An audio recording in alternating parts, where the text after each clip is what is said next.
U D എഫിനെ എന്തിനു വേണ്ടി ജനങ്ങൾ ഇനിയും അധികാരത്തിൽ കൊണ്ടുവരും? യു ഡി എഫ് ഭരണകാലത്തുള്ള സംവിധാനങ്ങൾ എല്ലാ അർത്ഥത്തിലും വികസന മുരടിപ്പോടെ പോയ ഒരു യു ഡി എഫ് ഗവൺമെൻറ് ജനങ്ങളുടെ മനസ്സിലാണ്.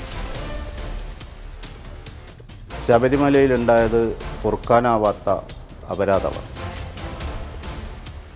ജനങ്ങളിൽ നിന്ന് മാറി സഞ്ചരിക്കുന്ന മുന്നണിയല്ല.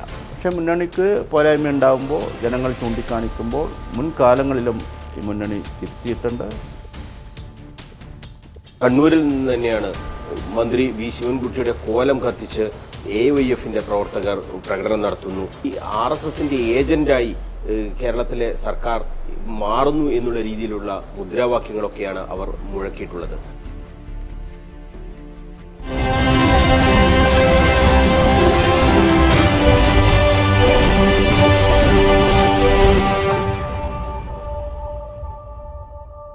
ഏതെങ്കിലും തരത്തിൽ ഒരു ഭരണവിരുദ്ധ വികാരമില്ല എന്ന് പറയുമ്പോഴും ഇപ്പോഴത്തെ ആ സംവിധാനം മാറി പുതിയൊരു മുഖം വന്നാൽ ഒന്നുകൂടി മെച്ചമായേനെ. ഇപ്പോൾ KK ശൈലജയെ പോലുള്ള ആളുകളെയൊക്കെ ഉയർത്തിക്കാട്ടിക്കൊണ്ടുള്ള ഒരു പ്രചരണം ഇപ്പോൾ തന്നെ സോഷ്യൽ മീഡിയയിലൊക്കെ നടത്തുന്നുണ്ട്. അങ്ങനെ ഒരു മുഖം മാറ്റം വന്നാൽ ഏത് രീതിയിലാണ് അത് ഗുണം ചെയ്യും? ഒന്ന്, കേരളത്തിലെ ജനങ്ങൾ കുറേ കൂടി രാഷ്ട്രീയവും വികസന കാഴ്ചപ്പാടും പങ്കുവെക്കുന്നവരും ആ ധാരണയോടെ ഇതുപോലുള്ള തെരഞ്ഞെടുപ്പിൽ പ്രതികരിക്കുന്നവരുമാണ്.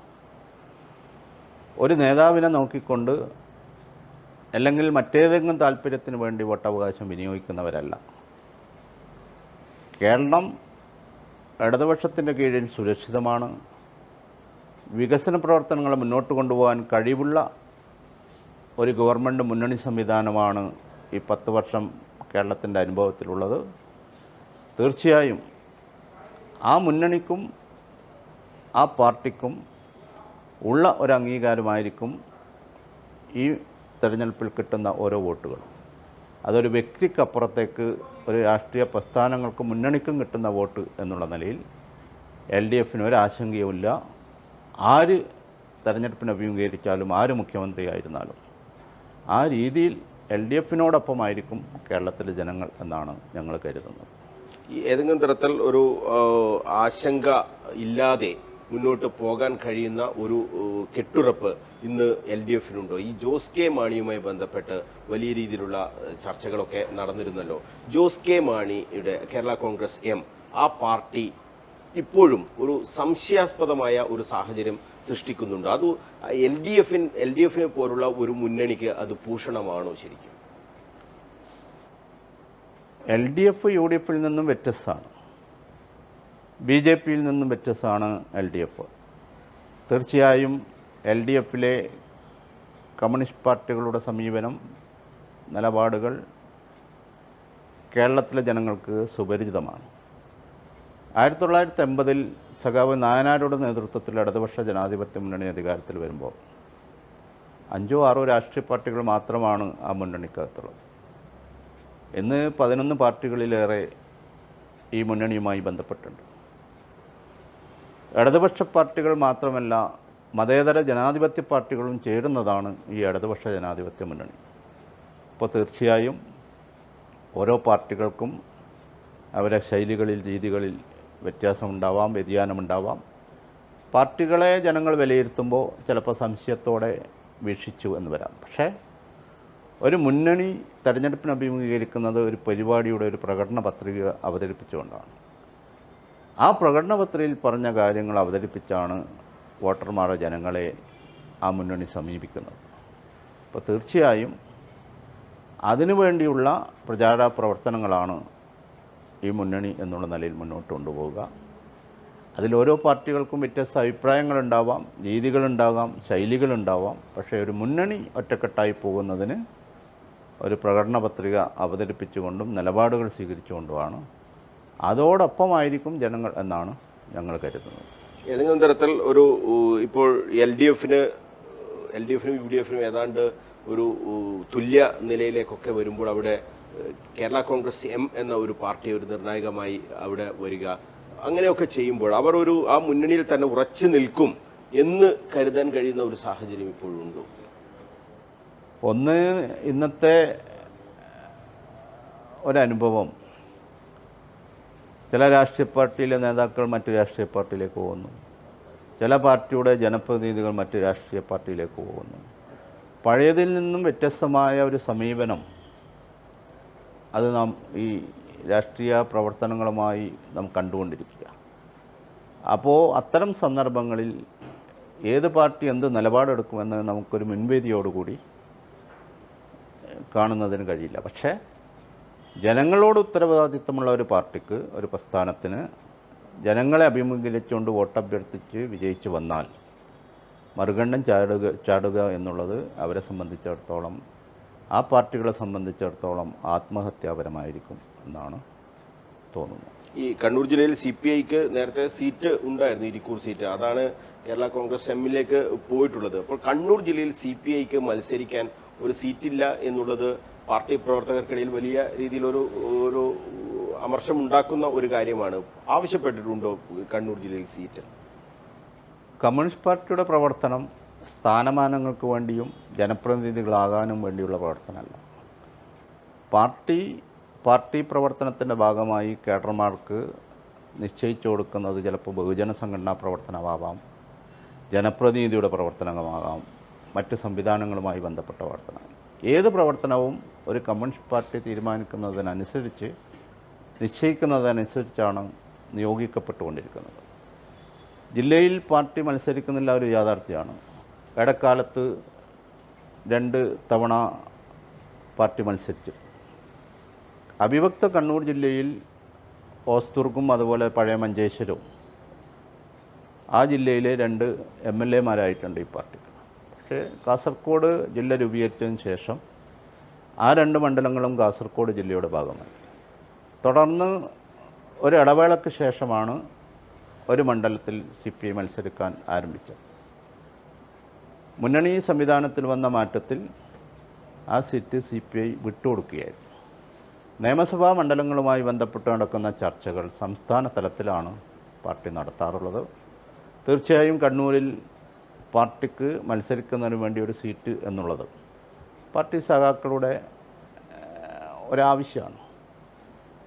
ആ രീതിയിൽ പാർട്ടി സംസ്ഥാന നേതൃത്വത്തിൻ്റെ ശ്രദ്ധയിൽ അക്കാര്യവും പെടുത്തിയിട്ടുണ്ട്. കമ്മ്യൂണിസ്റ്റ് പാർട്ടിയുടെ പ്രവർത്തനം MLA ആവാനോ MP ആവാനോ അല്ലെങ്കിൽ പഞ്ചായത്ത് പ്രസിഡന്റ് ആവാനോ മറ്റ് ജനപ്രതിനിധി ആവാനല്ല, പാർട്ടി ഏൽപ്പിക്കുന്ന പ്രവർത്തനം മുന്നോട്ട് കൊണ്ടുപോകാനാണ്. പാർട്ടി ഭരിക്കാത്ത എത്രയോ സംസ്ഥാനം നമ്മുടെ രാജ്യത്തുണ്ട്. പാർട്ടി 100 വർഷം പൂർത്തിയായ ഈ കഴിഞ്ഞ ഡിസംബർ 26-നാണ്. അപ്പോൾ 100-ാം വാർഷിക ആഘോഷങ്ങളുടെ ഭാഗമായി ആയിരക്കണക്കിന് വരുന്ന പാർട്ടി പ്രവർത്തകരും അനുഭാവികളുടെ നേതൃത്വത്തിലുള്ള വമ്പിച്ച പരിപാടികൾ രാജ്യവ്യാപകമായി നടന്നുകൊണ്ടിരിക്കുന്നുണ്ട്. പക്ഷെ അത്തരം സംസ്ഥാനങ്ങളിലൊന്നും MLA-യോ ഭരണമോ മറ്റ് സംവിധാനമോ ഒന്നും പാർട്ടിക്കില്ല. ഈ പാർട്ടി എന്തിനു വേണ്ടി നിലകൊള്ളുന്നു, ആ രീതിയിലുള്ള പ്രവർത്തനങ്ങളുമായി ഭരണമുണ്ടായാലും ഇല്ലെങ്കിലും ഈ പാർട്ടി മുന്നോട്ട് പോകും. അതാണ് 100 വർഷം പിന്നിട്ട പാർട്ടി എന്നുള്ള നിലയിൽ CPI എന്നുള്ള നിലയിലുള്ള ചരിത്രം അതുകൂടിയാണ് എന്ന് ഈ സന്ദർഭത്തിൽ പറയാൻ ആഗ്രഹിക്കുന്നു. എന്തായാലും ഈ തദ്ദേശ ഭരണ തെരഞ്ഞെടുപ്പിലെ വലിയ തോൽവി അതെല്ലാം മറന്നു തുടങ്ങിയോ LDF? നിയമസഭാ തെരഞ്ഞെടുപ്പിൽ വലിയ ഒരു തിരിച്ചുവരവ് നടത്താൻ കഴിയും. 110 എന്നൊക്കെയുള്ള രീതിയിലുള്ള വലിയ അവകാശവാദങ്ങളൊക്കെയാണ് മുഖ്യമന്ത്രി തന്നെ മന്ത്രിസഭാ യോഗത്തിലടക്കം അവതരിപ്പിച്ചിട്ടുള്ളത്. എന്തായാലും ഒരു തിരിച്ചടിയിൽ നിന്ന് കരകയറി കേരളത്തിൽ ഒരു 3ാം LDF സർക്കാർ ഇത് യാഥാർത്ഥ്യമാകും എന്ന് ഇപ്പോഴും ഉറപ്പിച്ച് പറയാൻ കഴിയുമോ? തീർച്ചയായും. എന്തുകൊണ്ട് LDF വരാതിരിക്കണം?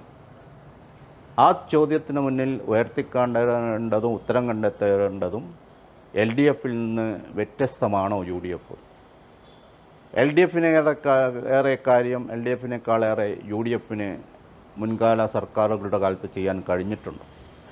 ഇല്ല എന്നുള്ളതാണ് നമ്മുടെ മുന്നിലുള്ള ഉത്തരം. LDF ജനപക്ഷത്ത് നിന്നുകൊണ്ട് ജനങ്ങൾക്ക് വേണ്ടി പ്രവർത്തിച്ച ഒരു മുന്നണിയും ഗവൺമെൻറ്റുമാണ്. ആ അർത്ഥത്തിൽ ഞങ്ങൾ വിശ്വസിക്കുന്നത്, ഞങ്ങൾക്ക് മതത്തെ ഉപയോഗിച്ചുകൊണ്ട്, വിശ്വാസത്തെ മുതലെടുത്തുകൊണ്ട്, ആരാധനാലയങ്ങളെ ഉപയോഗപ്പെടുത്തിക്കൊണ്ട് കുറുക്ക് വഴികളിലൂടെ അധികാരത്തിലേറുക എന്നുള്ള കാഴ്ചപ്പാടല്ല. ഞങ്ങൾക്ക് ഭൂരിപക്ഷം വരുന്ന ജനങ്ങളുടെ താല്പര്യങ്ങൾ സംരക്ഷിച്ചുകൊണ്ട് മതേതരത്വത്തിന് വേണ്ടിയും ജനാധിപത്യത്തിനെയും വേണ്ടിയും നിലകൊള്ളുന്ന ഈ കേരളത്തിൻ്റെ അനുഭവം, ചരിത്രം ഈ സംസ്ഥാനത്തെ വീണ്ടും മുന്നോട്ട് കൊണ്ടുപോവുക എന്നുള്ള ലക്ഷ്യമാണ്. ആ ലക്ഷ്യത്തിന് വേണ്ടിയുള്ള ആത്മവിശ്വാസത്തോടുള്ള പ്രവർത്തനമാണ് ഈ നിയമസഭാ തെരഞ്ഞെടുപ്പിൽ നമ്മൾ നടത്താൻ വേണ്ടി പോകുന്നത്. തദ്ദേശ സ്വയംഭരണ തെരഞ്ഞെടുപ്പിലെ തിരിച്ചടി തീർച്ചയായും അത് തിരിച്ചടി തന്നെയാണ്. അതിൽ വന്നിട്ടുള്ള പോരായ്മകൾ, പാളിച്ചകൾ തിരുത്തിക്കൊണ്ടാവും നിയമസഭാ തെരഞ്ഞെടുപ്പിനെ LDF അഭിമുഖീകരിക്കുക. തീർച്ചയായും ഒരു മൂന്നാം സർക്കാർ, ഒരു തുടർ ഭരണം LDFിൻ്റെ നേതൃത്വത്തിൽ ഉണ്ടാകും എന്നാണ് ഞങ്ങൾ പ്രതീക്ഷിക്കുന്നത്. ഈ പ്രതീക്ഷയൊക്കെ നിൽക്കുമ്പോഴാണ് വീണ്ടും വീണ്ടും ഇങ്ങനെ മതവുമായി ബന്ധപ്പെട്ട കാര്യങ്ങൾ, വർഗീയവുമായി ബന്ധപ്പെട്ട കാര്യങ്ങളൊക്കെ CPM നേതാക്കളുടെ ഭാഗത്തു നിന്ന് തന്നെ ഇങ്ങനെ തുടർച്ചയായി വരികയാണ്. ഇത് മറുഭാഗത്തിന് ഒരു ആയുധമാവുകയും അവിടെ ഒരു ധ്രുവീകരണത്തിന്, ഒരു ഏകീകരണത്തിനൊക്കെ കാരണമാവുകയും ചെയ്യുന്നുണ്ട്. ഇതൊക്കെ ഇങ്ങനെയുള്ള ആളുകളൊക്കെ അടക്കേണ്ടതല്ലേ ഈ ഘട്ടത്തിലെങ്കിലും? തീർച്ചയായും ജനങ്ങളിൽ നിന്ന് നാം പാഠം ഉൾക്കൊള്ളണം. ഞങ്ങൾ ഏത് സ്ഥാനത്തിരിക്കുന്നോ, അത് രാഷ്ട്രീയ പാർട്ടിയുടെ നേതാവായാലും ഒരു ഭരണ സംവിധാനത്തിൻ്റെ ഭാഗമായിരുന്നാലും പറയേണ്ടതേ പറയാൻ വേണ്ടി പാടുള്ളൂ. ആ ഒരു വകതിരിവ് ഏത് പ്രസ്ഥാനത്തിൻ്റെ നേതാവിനും ഏത് ഭരണാധികാരികൾക്കും ഉണ്ടാവേണ്ടത് നല്ലതാണ്. ഭരണത്തിൽ LDF വരുവോ വരില്ലയോ എന്നുള്ളതല്ല പ്രശ്നം. പക്ഷേ ഒരു പ്രസ്ഥാനത്തെ ആളുകൾ നോക്കിക്കാണുമ്പോൾ ആ പ്രസ്ഥാനത്തോട് ആളുകൾക്ക് ആഭിമുഖ്യം തോന്നണമെങ്കിൽ ആ പ്രസ്ഥാനത്തിൻ്റെ നേതൃത്വത്തിൻ്റെ സമീപനങ്ങൾ, ജനങ്ങളിൽ ഉണ്ടാക്കുന്ന, സ്വാധീനിക്കാൻ കഴിയുന്ന കാര്യങ്ങൾ ഒരു വിശ്വാസം ആർജിക്കുന്ന വിധത്തിലാവണം. അവരെ വെറുപ്പിക്കുന്ന രീതിയിലായിക്കൂടാ. അതിന് നല്ല ജാഗ്രത നൽകേണ്ടത് അതിൻ്റെ പ്രസ്ഥാനം തന്നെയാണ്. അത്തരം ആളുകളെ അവർ തിരുത്തേണ്ടതുണ്ട്. ഈ വെള്ളാപ്പള്ളി നടേശനെ ഇങ്ങനെ പൊക്കി നടക്കേണ്ടതുണ്ടോ ശരിക്കും? ഓരോ സാഹചര്യത്തിൽ ഒരു ഗവൺമെൻറ്റിൻ്റെ പ്രതിനിധി എന്നുള്ള നിലയിൽ, ഭരണാധികാരികൾ എന്നുള്ള നിലയിൽ സ്വാഭാവികമായും പല ആളുകളുടെ പ്രശ്നങ്ങളുമായി സമീപിക്കാം.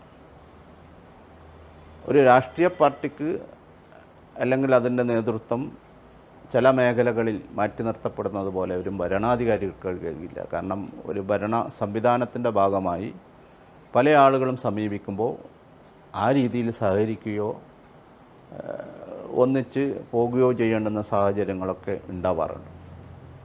അപ്പോൾ അത് ഓരോ ചർച്ചകളും ഉണ്ടായിക്കൊണ്ടിരിക്കുകയാണ്.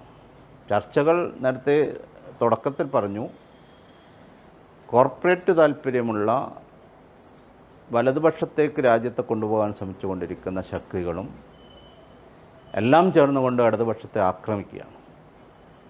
ആ ആക്രമണകരമായ അജണ്ട നടപ്പിൽ വരുത്താൻ എല്ലാം മറന്ന് പരിശ്രമിക്കുമ്പോൾ നല്ല ജാഗ്രത നമ്മുടെ ഭാഗത്തുനിന്ന് ഉണ്ടാവേണ്ടതുണ്ട്. ആ രീതിയിലുള്ള നല്ല ജാഗ്രതയാണ് ഈ കാലഘട്ടം ആവശ്യപ്പെടുന്നത്. അതിനനുസരിച്ച് നമുക്ക് ഉയർന്ന് പ്രവർത്തിക്കാൻ കഴിയേണ്ടതുണ്ട്. എന്തായാലും തുടർ ഭരണം, മൂന്നാം LDF സർക്കാർ എന്നുള്ളത് ഇപ്പോഴും വലിയ ആത്മവിശ്വാസത്തോടു കൂടി തന്നെയാണ് LDF നേതാക്കൾ മുന്നോട്ട് വയ്ക്കുന്നത്. എന്തിന് LDFനെ ഈ ഭരണത്തിൽ നിന്നും മാറ്റണം? ഈ ചോദ്യം ജനങ്ങൾ സ്വയം ചോദിക്കുമ്പോൾ വീണ്ടും LDF സർക്കാർ തന്നെ അധികാരത്തിൽ വരുന്ന സാഹചര്യം ഉണ്ടാകും എന്ന് തന്നെയാണ് നേതാക്കൾ വ്യക്തമാക്കുന്നത്. ഈ കേരളത്തിൽ ഭരണപരമായ കാര്യങ്ങളിൽ, വികസനപരമായ കാര്യങ്ങളിൽ എത്രമാത്രം മുന്നോട്ട് കൊണ്ടുപോകാൻ LDF സർക്കാരിന് കഴിഞ്ഞ 2 സർക്കാരുകൾക്ക് കഴിഞ്ഞിട്ടുണ്ട് എന്ന് ജനം വിലയിരുത്തണം എന്ന് തന്നെയാണ് LDF പറയുന്നത്. അതായത് വികസനം മുഖ്യ ചർച്ചയാക്കി വീണ്ടും ഒരു തെരഞ്ഞെടുപ്പിനെ നേരിടാൻ ഈ സർക്കാരിന് ഒരു മടിയുമില്ല എന്ന് നേതാക്കൾ പറയുകയാണ്. എപ്പോഴും വികസനം പറഞ്ഞുകൊണ്ടാണ് ഈ ഭരണത്തിലിരുന്ന സർക്കാരിനെതിരെ എപ്പോഴും പ്രതിപക്ഷം വിമർശിക്കാറുള്ളത്. പക്ഷേ ഇപ്പോൾ നാം കാണുന്നത് ആ രീതിയിലുള്ള ഒരു വിമർശനമല്ല. മതപരമായ അല്ലെങ്കിൽ വർഗീയപരമായ കാര്യങ്ങളൊക്കെ ഉയർത്തിക്കൊണ്ടുള്ള വിമർശനങ്ങളാണ് LDFനെതിരെ ഉയർത്തുന്നത്. ന്യൂനപക്ഷങ്ങൾക്കിടയിൽ വലിയ രീതിയിൽ ധ്രുവീകരണം ഉണ്ടാക്കാൻ കഴിയുന്ന സാഹചര്യം സൃഷ്ടിക്കുക എന്നുള്ളത് തന്നെയാണ് ഇപ്പോൾ UDF പ്രധാനമായും ശ്രദ്ധ കേന്ദ്രീകരിക്കുന്നത്. അക്കാര്യങ്ങൾ തന്നെയാണ് CPIയുടെ കണ്ണൂർ ജില്ലാ സെക്രട്ടറി CP സന്തോഷ് കുമാർ നമ്മളോട് വിശദീകരിച്ചതും. ഈ ഘട്ടത്തിൽ വലിയ ജാഗ്രതയോടുകൂടി മുന്നോട്ട് പോകേണ്ടതുണ്ട് LDF. ഒരു തരത്തിലുള്ള ആയുധവും പ്രതിപക്ഷത്തിന് നൽകാൻ കഴിയാത്ത രീതിയിലുള്ള പ്രവർത്തനം നമ്മുടെ ഭാഗത്തു നിന്നും ഉണ്ടാകണം എന്ന് ഓർമ്മപ്പെടുത്തുക കൂടിയാണ് CPI കണ്ണൂർ ജില്ലാ സെക്രട്ടറി CP സന്തോഷ് കുമാർ ചെയ്തിട്ടുള്ളത്. നമ്മുടെ ചോദ്യങ്ങൾക്കൊക്കെ അദ്ദേഹം വിശദമായി മറുപടി നൽകിയിട്ടുണ്ട്. അതോടൊപ്പം തന്നെ അദ്ദേഹം എല്ലാ കാര്യങ്ങളിലും ഒരു ശ്രദ്ധ കേന്ദ്രീകരിക്കുകയും ചെയ്തിട്ടുണ്ട്. ഒരു തരത്തിലുള്ള മുന്നണി സംവിധാനത്തെ ബാധിക്കുന്ന CPM-ഉം CPI-യും തമ്മിൽ ഏതെങ്കിലും തരത്തിൽ ഒരു അകൽച്ച ഉണ്ടാക്കുന്ന രീതിയിലുള്ള ഒരു സംഭാഷണം, ഒരു മറുപടി അദ്ദേഹത്തിൻ്റെ ഭാഗത്തു നിന്നും ഉണ്ടായിട്ടില്ല എന്നതുകൂടി നമ്മൾ ഈ ഘട്ടത്തിൽ ഓർമ്മിക്കേണ്ടതാണ്. അത്തരം കാര്യങ്ങൾ തന്നെയാണ് അദ്ദേഹം സൂചിപ്പിച്ചതും. ഏതെങ്കിലും തരത്തിൽ ഒരു ഭിന്നത ഉണ്ടാക്കുന്ന രീതിയിലല്ല നമ്മൾ പ്രവർത്തിക്കേണ്ടത്. ഐക്യത്തോടെ മുന്നോട്ട് പോയാൽ വീണ്ടും ഒരു ഭരണം LDF-ന് ലഭിക്കും എന്ന ആത്മവിശ്വാസമാണ് അദ്ദേഹം പ്രകടിപ്പിക്കുന്നത്. കണ്ണൂർ വിഷൻ BMH ക്വസ്റ്റ്യൻ അവർ ഇവിടെ പൂർണ്ണമാവുകയാണ്. അടുത്തയാഴ്ച മറ്റൊരു അതിഥിയുമായി നമുക്ക് വീണ്ടും കാണാം. നന്ദി, നമസ്കാരം.